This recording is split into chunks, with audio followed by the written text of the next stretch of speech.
Podemos pensar que o quarto personagem na fornalha ardente era Jesus? Se fizermos a conexão entre Moisés, que viu o anjo do Senhor em uma sarça em chamas, e o rei da Babilônia, que viu um anjo no meio do fogo, será que podemos pensar que este anjo era o Jesus pré-encarnado? Racionalmente, não. Conexões Bíblicas.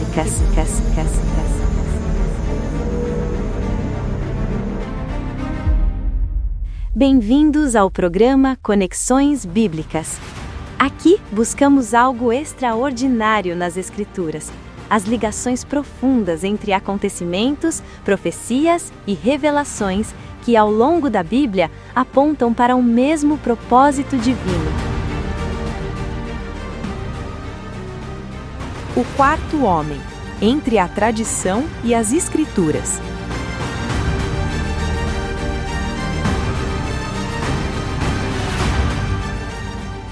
Um dos relatos mais intrigantes das Sagradas Escrituras refere-se aos companheiros de Daniel, 3 jovens hebreus lançados em uma fornalha ardente.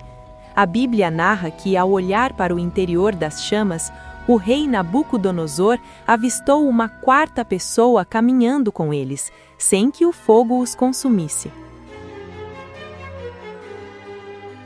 No segundo ano de seu reinado, Nabucodonosor teve um sonho interpretado pelo profeta Daniel. A revelação mostrava que seu reino era a cabeça de ouro, mas que ele passaria, dando lugar a um império inferior de prata, uma referência aos medos e persas. Indignado com a ideia de que seu poder fosse temporário, o rei desafiou o destino. Construiu uma estátua colossal, onde não apenas a cabeça, mas todo o corpo era revestido de ouro. Conforme Daniel 3:2, o monarca convocou sátrapas, prefeitos, governadores e todos os oficiais para a consagração da imagem. O decreto era claro: ao som dos instrumentos, todos deveriam prostrar-se. Mas Sadraque, Mesaque e Abed-nego permaneceram de pé. Mesmo sob uma segunda oportunidade e ameaça de morte, a resposta dos jovens, versos 17 e 18, foi inabalável. Se o nosso Deus, a quem servimos, quer livrar-nos, ele nos livrará. Se não, fica sabendo, ó rei, que não serviremos a teus deuses. Enfurecido, o rei ordenou que a fornalha fosse aquecida 7 vezes mais.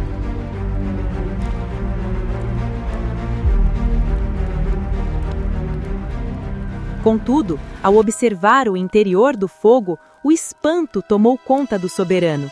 Ele não via corpos em chamas, mas 4 homens andando livremente. É neste ponto que a confusão interpretativa se estabelece. Nos versos 24 e 25, o rei exclama: Eu vejo 4 homens soltos, e o aspecto do quarto é semelhante a um filho dos deuses. Nabucodonosor não está fazendo uma declaração teológica hebraica. Ele não conhece o Deus de Israel. Sua interpretação é puramente pagã. Ele está descrevendo o que vê através das lentes da sua própria cultura. Historicamente, o panteão babilônico fornece uma chave de leitura essencial. Marduk, o Merodach bíblico, possuía 2 filhos, Tamuz, mencionado em Ezequiel 8:14 como alvo do pranto das mulheres hebraicas, e Nabu. O próprio nome Nabucodonosor carrega essa herança, significando Nabu proteja a fronteira. Como um pagão imerso nessa mitologia, o rei naturalmente associou a figura sobrenatural a um Elá, termo aramaico para um deus, acreditando que um dos filhos de Marduk viera a intervir. É fundamental notar que o testemunho inicial de Nabucodonosor reflete sua mentalidade antes da conversão. Anos mais tarde, o próprio rei corrige sua percepção. No verso 28, ele declara: Bendito seja o Deus de Sadraque, Mesaque e Abed-nego, que enviou o seu anjo e livrou os seus servos. Apesar disso, o comentário bíblico adventista e obras como Patriarcas e Profetas, página 509, afirmam que o rei reconheceu ali o próprio Filho de Deus, alegando que os cativos hebreus já haviam pregado sobre o Messias vindouro ao monarca. Todavia, essa tese enfrenta obstáculos lógicos e teológicos severos. Essa leitura, conhecida como teofania ou cristofania, aparece em diversos intérpretes cristãos antigos, os pais da Igreja, e continua em escritos mais recentes, incluindo os de figuras como Ellen White, que tem um impacto significativo em certas denominações. Em sua obra amplamente lida, Patriarcas e Profetas, Ellen White faz uma afirmação direta sobre o evento. Ela escreve que o rei babilônico reconheceu, naquele quarto homem, o Filho de Deus. E é aqui que o método de investigação histórica e teológica precisa ser aplicado com rigor. A questão fundamental é: o texto bíblico original, o relato de Daniel, realmente sustenta essa conclusão, ou essa é uma leitura construída posteriormente, uma interpretação que foi sobreposta ao texto séculos depois? A própria narrativa de White flutua entre afirmar que o rei reconheceu o Filho de Deus e, logo abaixo, citar o envio de um anjo. Segundo o apóstolo Paulo, Romanos 16, 25 e 27, o conhecimento pleno sobre o Filho de Deus estava oculto e só foi revelado com a vinda do Messias. Para os judeus daquela época, a ideia de um Filho de Deus com forma humana seria interpretada como idolatria que os levara ao cativeiro. Eles criam estritamente em Yahvé. Podemos pensar que o quarto personagem na fornalha ardente era Jesus? Racionalmente, não.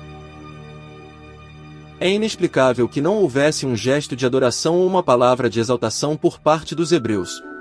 Se Nabucodonosor tivesse tido um encontro face a face com o Cristo pré-encarnado, sua queda posterior à loucura animal por 7 anos parece improvável.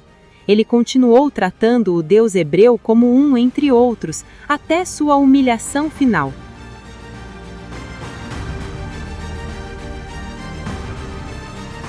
Conclusão: Deus falou a Moisés que não mais falaria face a face, comunicando-se com Daniel e seus companheiros por sonhos e visões. Para um judeu fiel daquele tempo, vivendo sob a rigorosa lei de Moisés e o primeiro mandamento, a ideia de um filho de Deus literal não era apenas incomum ou estranha, era perigosa. Era uma ideia associada à idolatria pagã que eles tanto combatiam. Portanto, o quarto personagem não pode ser Deus em essência, nem o Cristo pré-encarnado. O cenário mais lógico e bíblico é que os rapazes, ao saírem do fogo, deram um checkmate teológico. Se não nos ajoelhamos nem mesmo diante do anjo enviado para nos salvar, muito menos o faremos diante de uma imagem de ouro. Nossa adoração pertence apenas ao Deus que comanda os anjos. Para eles, Deus é um e sempre será. A noção de um filho coeterno era algo que só seria plenamente compreendido muito mais tarde. E ainda assim, os 3 homens saem do fogo, sem uma única declaração sobre a identidade de quem estava com eles. Eles não descrevem o que viram. Eles não dão testemunho de uma visão celestial. O silêncio deles sobre o quarto homem é absoluto. Porque o próprio relato bíblico continua. E é o próprio rei quem, momentos depois de sua exclamação inicial, faz uma segunda e crucial declaração. Uma declaração que muitas vezes é ignorada nas interpretações tradicionais. Bendito seja o Deus de Sadraque, Mesaque e Abed-nego, que enviou o seu anjo e livrou os seus servos, que confiaram nele. Aqui está o ponto central de toda a discussão. O próprio Nabucodonosor corrige a sua interpretação inicial. Ele passa da linguagem pagã para a compreensão do Deus dos hebreus. É um momento de aprendizado para o rei. Primeiro ele fala como um pagão que vê um filho dos deuses. Depois ele escreve à luz do que compreendeu do poder e da natureza divina. Deus enviou o seu anjo. Se o texto diz anjo, por que a tradição insiste em Cristo? Se este anjo fosse o próprio Cristo, por que não há qualquer reação de adoração por parte dos hebreus? Com a presença de Deus haveria adoração. E eles permanecem em silêncio.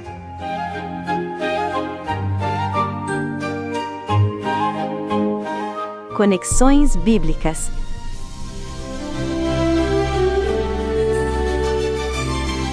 Então faço uma observação. Ellen White cometeu alguns deslizes em seus escritos. Mas isso não a desqualifica como profetisa autêntica, apenas mostra que ela era humana. Seus escritos, embora inspirados por Deus, ficaram sujeitos a erros quando ela emitiu pareceres pessoais. Ela é uma profetisa, mas seus escritos não são a palavra inerrante de Deus. Pode ser que Deus permitiu que esses e outros erros fossem percebidos justamente para que ela não fosse idolatrada, mas tem que ser lido com cuidado, Os seus escritos não substituem as sagradas escrituras, a única regra de fé e de verdade.